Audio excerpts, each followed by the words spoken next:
If all illegal drugs became legal to purchase and consume, which drug would you try? DMT. I like to compare that experience to drop rides at amusement parks. It's short, but it will completely overwhelm you during the ride. I've done it once and broke through, as they say. 5 years later, and I'm still not sure what the hell happened. It's a once in a lifetime experience. But just be ready. Shit's insane. I remember seeing colors and shapes that don't exist. It was like seeing shit in the 4th dimension and my brain could understand it. Awesomely mind-blowing. Was I supposed to wait? Back when I worked at Target, my coworkers were like, when I'm really old I'm going to try this. Duck it. And your comment perfectly describes my thought process to that. Reminds me of high school. The senior valedictorian for my junior year was this girl that probably had 4.2 GPA. Super sweet and goody 2 shoes. Probably never jaywalked. The week before graduation, she got up in the middle of app physics, blurted, "I'm not learning anything here," and left. Solely so she could experience getting detention. Then again, she chose which Ivy League university she attended by which dorm had the best food. Serotonin. Who the duck is serotonin? Who is Sarakayakumson? I would try heroin when I'm close to the end, where if it kills me it's no great loss. I've always wanted to know what is so good about it that it makes otherwise rational people sail their ship straight into the rocks. It's not that it's so good, which I mean, it is literally like a constant orgasm. But once you become physically addicted, your brain literally puts the obtainment of the drug before everything else in your mind. So even though you know that your mom will be hurt and kick you out if you steal another $300 from her, and you don't want those things to happen, your brain has physiologically prioritized the heroin to all of that because it can't produce its own endorphins anymore. Your brain has categorized heroin as important as water in your automatic mind. Most of that insane dependence stems from people not wanting to experience the incredibly bad withdrawals. Plenty of people who are addicted don't get that high anymore. They just use to not get the withdrawals. It's a terrible drug. Anything that puts me to sleep instead of being stuck with daydreams in bed. Be careful. There are 2 kinds of sleep aids. 1. Habit forming. 2. Habit forming. But they say non-habit forming on them. Sleep is super important, so becoming reliant on anything, especially a drug, is pretty dangerous. Many sleep aids can adversely affect the quality of your sleep long term. I'm not a doctor. This is not medical advice, and I imagine some of them are not that bad. Just be careful.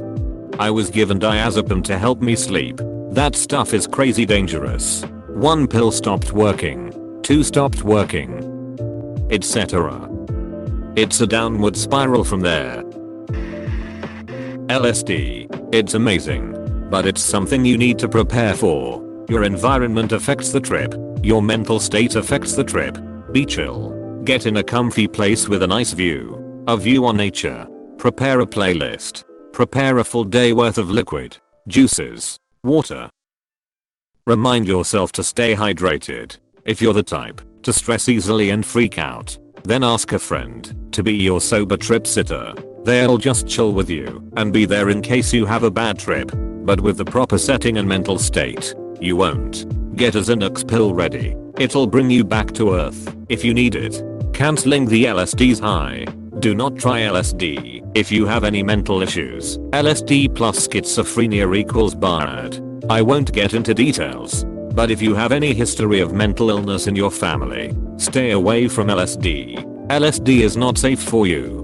No matter how much you trust your source, you need to test what you got. Do not ingest a tab without testing it first. You will need to buy an earlige test. It's available on Amazon. You cut a tiny piece of your tab. You put it in a white ceramic plate, and you add a drop of the reagent. If it turned purple, you have legit LSD. If it's any other color besides purple, you don't have LSD. Put that in the trash immediately. There is a fake LSD called 25-Einbohm which will give you a very similar trip, but unlike LSD, that molecule is not safe. Take too much, and it can seriously hurt you.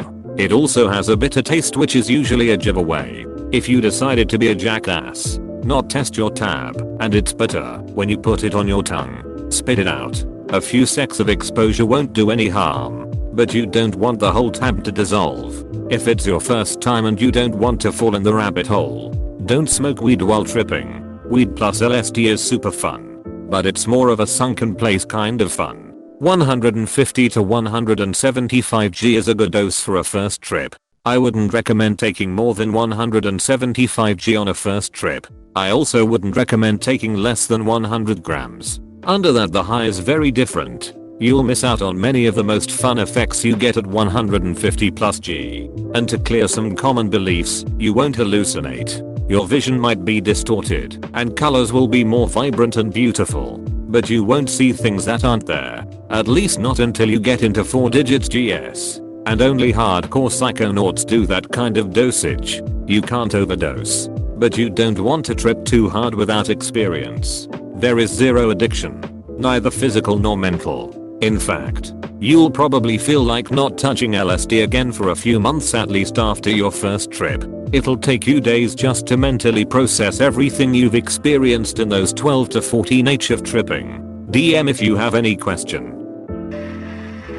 AskReddit. Thank you for my first gold. Now if I could find my first loot without going to South Africa. Stevie Madden. I heard the other day a company in South Africa has been making them again. If pot was completely legal, and employers no longer tested for it for pre-employment, I'd try that in a heartbeat. Just wait until you've done a drug test, and then try it. They won't do it 2 weeks in a row, unless they really want an excuse to fire someone. Unless you work somewhere with actual random drug tests. I've worked in the army and government, where they had random ones. I've seen the same people get pulled month after month, good employees and bad, while I got tested one time in 2 years. Now I'm staying loyal to the Og Pixie sticks. Ever snort them as a kid pretending they were cocaine? Me either. My friends used to. It makes your nose uncontrollably runny, and turns your snot to whatever color powder you snorted. They say it stings really bad too.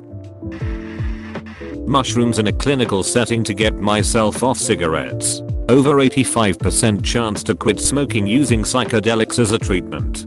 But it's illegal because... who knows why? I've tried all the drugs I care to already. Don't need permission from the man. Chaotic neutral club. I'd still just smoke weed. In my 40s. I've tried a lot of stuff in my earlier years. I've balked at some like H. When a couple of my flatmates had a 2-week dalliance with chasing the dragon, which luckily ended after another friend had his arm broken by a skaghead over a bum deal. And frankly I'd rather have a spliff and a nice beer, or an single malt with some mates, and have a nice chat or watch a movie than spending a couple of hours watching the wallpaper move, done. Or dancing for 6 hours in a warehouse, while thinking everyone is the greatest person in the world, done. Or staying awake for 28 hours straight playing Mortal Kombat, done, etc. Well said. I'm in my mid-20s, and at this point I've tried everything I want to. Everything but the hard shit. H. Meth. Crack. Even now when I do cocaine my body and brain are ducked for 2 days minimum. At this point it's solely booze, and weed and a moderate amount of that. There's a reason weed and booze have been popular since humans could think. Never had any interest in the feel good or party drugs, but would probably give something hallucinogenic a go if I could get it in a way which didn't sketch me out. Good way to think, and if it was legal I'm sure it wouldn't sketch you out as much. Especially how you can find naturally growing shrooms throughout the world, which isn't near as sketchy as something being made on the street or in a lab. Ayahuasca. It's the only drug I want to do that I haven't been able to try yet. I did mescaline in Peru. Ayahuasca was an option too, but from what people told me, it sounded like it would be a horrible experience. Mescaline is the light and ayahuasca is the dark. I'll stick to the light, and also, not shitting my pants and vomiting. Some drugs are beloved because they are like dying and being reborn, but I don't want to ducking die. Honestly, none of them. Not because I'm not curious, but because I know I have an addictive personality. I've struggled with online gambling sites. I managed to cut myself off before it became an actual problem. And I still struggle with food addiction. I know it start just to try and then end up with a real problem. Smart decision. Same boat as above. My family has a long history of alcohol, drug, and life choice decisions that I suspect I have. I'm in my mid-30s and never done any substance or alcohol for that reason. Don't care so much if others do it. I know it's just not for me.